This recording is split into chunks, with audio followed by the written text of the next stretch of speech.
desse calendário que ficou apertado para o Remo agora, né? De terça para cá, 2 jogos. Remo jogou na terça-feira, viajou, treina agora e já tem jogo amanhã. E ontem mesmo, aqui no Cartaz Esportivo, ontem na quarta-feira, o assunto era o jogo da terça-feira do Clube do Remo. Quem estava aqui no Cartaz Esportivo ontem, o Tomazão, debatendo exatamente o jogo do Remo da terça. E hoje aqui nós já estamos projetando o jogo do Remo de amanhã. O que você percebe nisso aí? Será que foi... Vou usar um termo aqui que eu lembrei do Valdão. Uma inobservância de quem fez essa tabela, porque o campeonato inteiro não está assim, né? Tem intervalos de 6 dias, 7 dias, e o Remo agora foi para pegar o prapato. Embora o que a gente saiba que oficialmente o intervalo de um jogo para o outro para cada clube, isso aí inclusive chancelado pela FENAPAF, que é a Federação dos Jogadores, é de 66 horas. Vamos cumprir as 66 horas, mas ficou muito apertado e cansativo, né, Gerson? Boa noite. Boa noite, Valmir. Quando a gente vê o regulamento, né, o prazo aí mínimo estipulado entre um jogo e outro, essas 66 horas, não dá para escapar daquele raciocínio, né? Nem tudo que é legal é moralmente bom, né? Neste caso, você está dentro da lei, é legal, mas é um prazo que beira a imoralidade, né? Porque você tem aí jogadores que não é apenas a questão do tempo para se restabelecer de um jogo, né? Que vai acontecer às vezes na mesma praça, por exemplo. Se o Remo tivesse jogado terça-feira em Belém e pegasse um jogo hoje em Belém, amanhã em Belém, 66 horas, né, digamos assim. Isso é uma coisa. Ou então o cara que joga no Rio volta para São Paulo, tá ali do lado. Só que essas 66 horas incluem a questão da viagem, do tempo de deslocamento. Quer dizer, isso não conta como descanso, né? Então o jogador chega e pega realmente... Aliás, depois do jogo lá em Goiânia, o técnico do Remo, o Antônio Oliveira, ele falou a respeito disso, parecia muito irritado, ele nem entrou muito em detalhes, mas dizendo, né? Bom, se der tempo de chegar, ele disse isso. Der tempo de chegar, treinar, jogar. Não, e veja só, ele tocou num ponto interessante. Se há um atraso de voo ali, podia ter comprometido toda essa estrutura aí, a gente já teve situações assim. Então, por exemplo, eles chegaram ontem, né, em Belém, descanso no resto do dia, o que é natural, né, não sei a hora que o Remo chegou. O treino é hoje, mas aqui para nós é um treino, me engana que eu gosto, né? Deve ser... tira a viagem. Aquele antigo bitoque, né? É só para fazer, só para ali desestressar. Um jogo jogado com muita intensidade. Viagem pelo meio cansativo e agora um treino. E amanhã o jogo. Um jogo. É uma situação que entendo que a CBF deveria observar melhor. É claro que a gente sabe, até comentávamos, né, antes do programa, que essas tabelas, elas já são todas ali, elas vão para o sistema, né? Mas você não pode culpar o sistema nessas horas, porque tem um sistema, mas tem olhar humano nisso. Deve ter alguém ou várias pessoas que revisam essas tabelas. Porque eu não quero acreditar que, por exemplo, solta aí o sistema decide e pronto. Não, alguém vai olhar. E se alguém duvida que isso prejudica, é só olhar os desempenhos do Paysandu nos meses de abril e maio. Exatamente. Que ficou jogando assim, mais ou menos assim, né? Eu ia me referir a isso. O Luizinho Lopes cansou de bradar, né? Bradar no deserto, né? Porque não adianta. É a mesma situação aí do Oliveira, não vai poder reclamar. O Remo não está reclamando de uma maratona, mas o Remo está reclamando de um fato específico que agride esse princípio do descanso, né, do repouso para um grupo de atletas.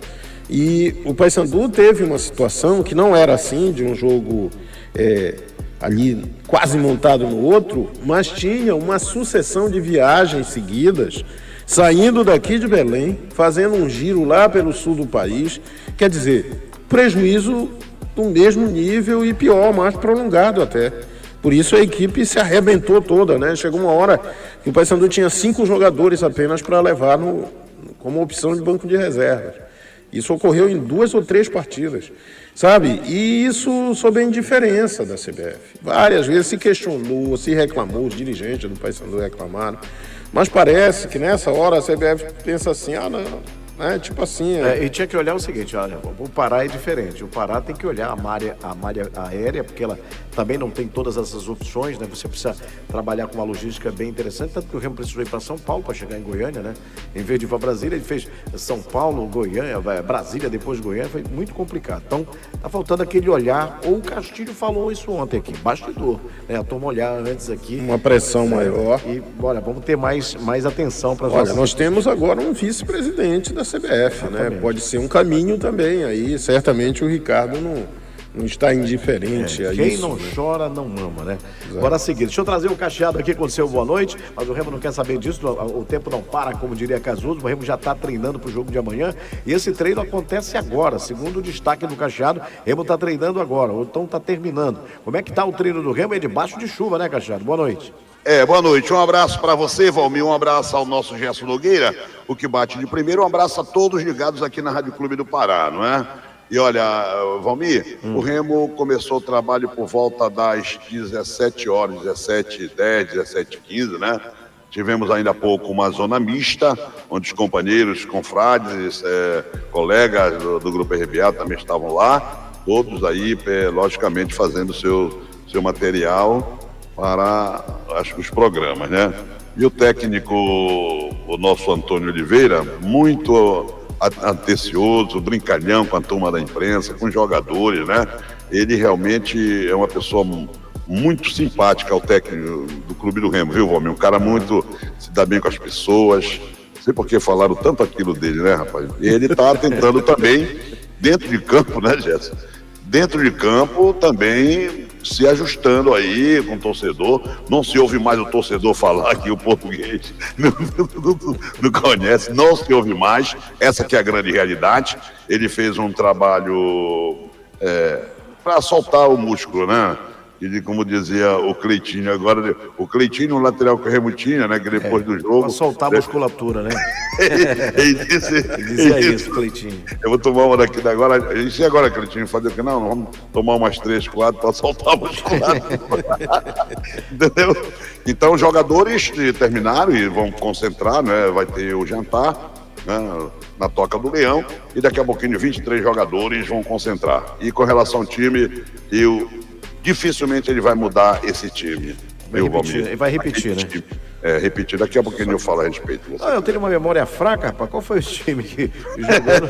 Eu não tenho aqui. Olha, o Marcelo Rangel no gol. Marcelo Rangel muito elogiado no Brasil todo, né? Pela sua performance. Ele é o melhor goleiro da Série B no momento, com as principais defesas. O melhor goleiro no arco do Clube do Remo.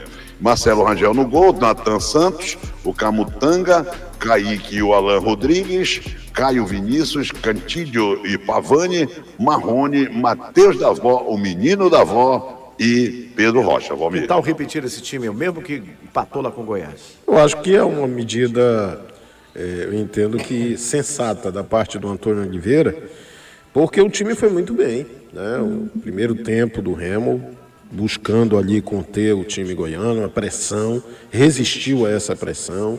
Quando houve chance ali, um espaço a ser explorado, foi muito bem explorado. Aliás, um lançamento belíssimo do Pavani para o gol do Pedro Rocha.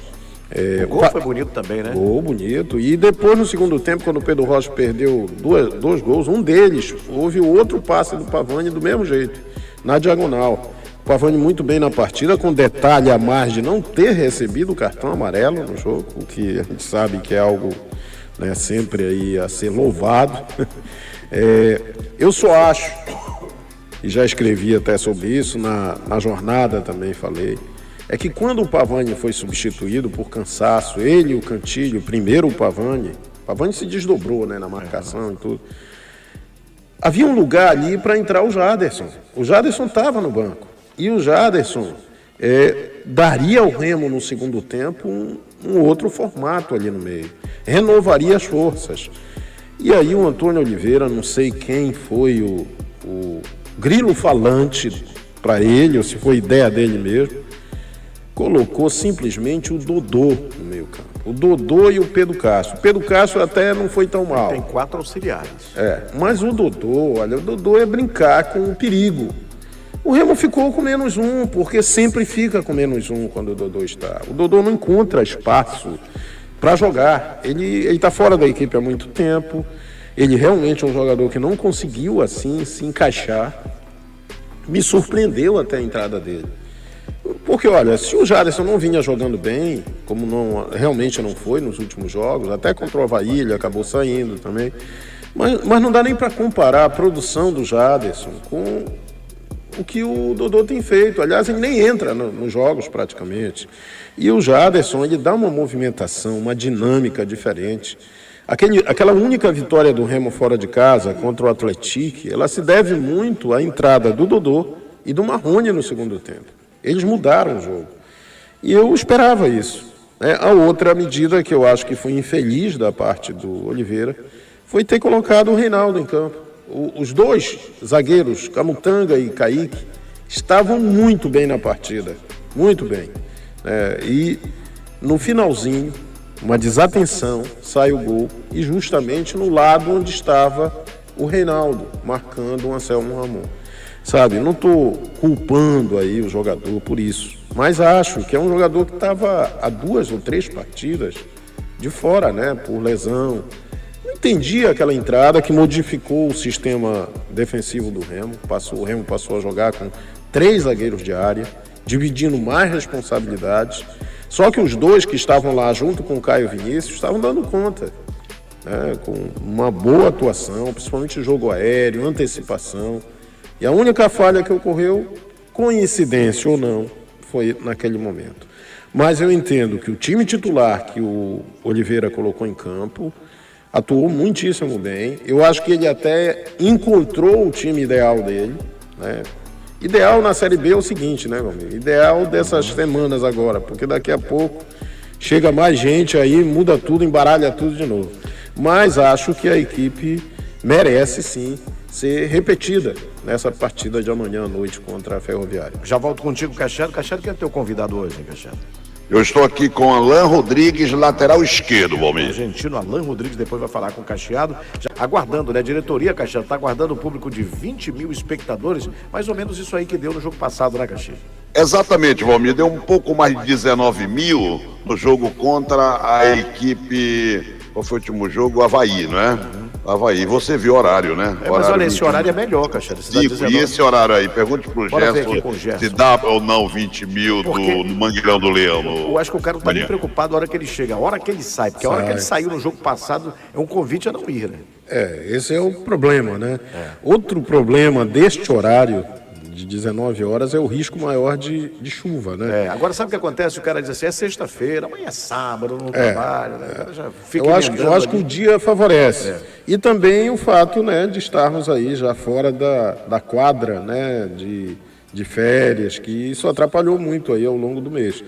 Eu creio num público maior. Eu acho que teremos um público maior do que as 2 últimas, que foi nessa faixa aí de 19 mil. Não lembro qual é o preço. Qual é o preço do ingresso aí, Cachado? 50 e 100 agora, Valmir. E aí, 50 e 100? Vamos tirar o 100 que é a galera que sempre paga, né? Esse 100, agora 50, 100, tá bom? 100 são os abonados. Olha, né? 50 para uma equipe que pode chegar com uma vitória ao G4. Né? Sim. É o início também do retorno, né? Tem tudo isso. O Remo fez um bom primeiro turno. Acho que até acima da expectativa da maioria do torcedor. O português já está um pouco mais palatável, né, em relação à torcida. Não corre mais risco de bombas nem de mísseis, né? Então eu creio num público um pouco maior. Eu seria um pouquinho mais otimista aí do que o nosso Cacheado. Mas nunca esqueçamos a perspicácia do repórter. Né? É isso aí. Chama aí o Alan Rodrigues para conversar, Cachado. Pois é, tá aqui o Alan, Valmir, o Alan Rodrigues. Alan, só uma movimentação, né? Já falou tanto o técnico a respeito desse calendário emprestado para o Clube do Remo. O Remo que chegou de viagem, se reapresenta e treina. Mas só uma movimentação, dá para confiar nesse lastro que já tem na parte física, Alan Rodrigues? Y sí, la verdad que así como dijiste, es difícil, muy poco tiempo de recuperación, pero estamos preparados para eso, somos profesionales, entrenamos y nos preparamos para eso. Yo creo que el equipo está preparado para soportar estas situaciones, y también tenemos compañeros que están frescos, que sabemos que el que entra tiene la plena confianza para hacer bien las cosas y para ayudar al equipo. Alan, você de repente ganhou uma oportunidade, né? E você acha que essa sequência que você está ganhando pode consolidar cada vez mais você nesta lateral esquerda? Quem sabe numa briga boa, você e o Sávio? Sí, la verdad que sí, estaba trabajando duro para tener una oportunidad. Creo que tuve la oportunidad, pude aprovecharla de la mejor manera. Ahora, como vos decís, quiero consolidarme, pero también tengo un compañero que es Sabio, que es muy bueno también, y cualquiera de los dos que esté en el equipo va a ser lo mejor para el equipo y para, como te dije, generar y conseguir muchas cosas. O Remo fez 30 pontos agora. Dizem que com 64 pontos conquista o acesso à elite do futebol brasileiro. Você que já deve ter disputado essa competição por aí, o que é que você acha deste momento do Clube do Remo, que a partir de amanhã começa uma nova fase nesta competição, já com 30 pontos do Clube do Remo? Sí, la verdad que sí, estamos por muy buen camino. Yo creo que estamos haciendo bien las cosas, pero tenemos que tratar de corregir algunas cosas que nos costaron puntos importantes en esta primera rueda.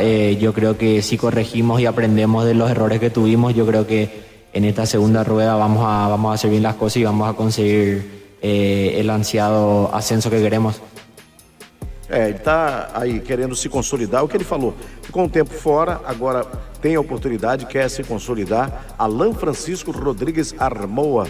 Ele é argentino ou é paraguaio, hein, o Paraguaio. Paraguaio, acertou aqui o Gerson.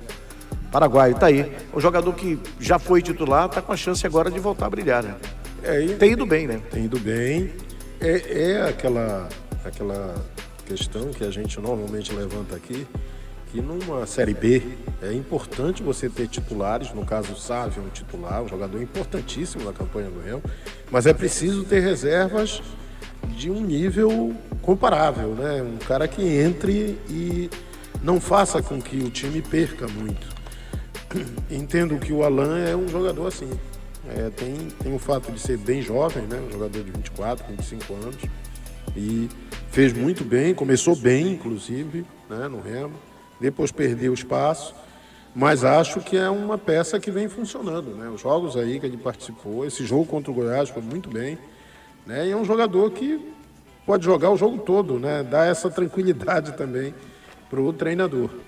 O Cachado, o atacante uruguaio está sendo aguardado, não chegou, como é que tá? É o Nico Ferreira. Tá chegando aí. O Christian já chegou, tá fazendo exame. Se você perguntar no Bainão se tem ninguém diz, não, ninguém sabe que tem aqui. Você sabe como é que é, né, Valmir? Tá certo, tem que primeiro fazer os exames todos, os testes físicos, e depois aprovou, assina e publica a contratação. Mas o Christian já está fazendo os exames, concluindo, e agora o Nico Ferreira, que a qualquer momento ele pinta aí, tá, Valmir? Tá legal. São nove os permitidos, né, pelo regulamento, 9 os estrangeiros. Eu acho que o Remo está perto disso aí, já não tinha quase nada, tem uma leva agora de jogadores hablando em espanhol.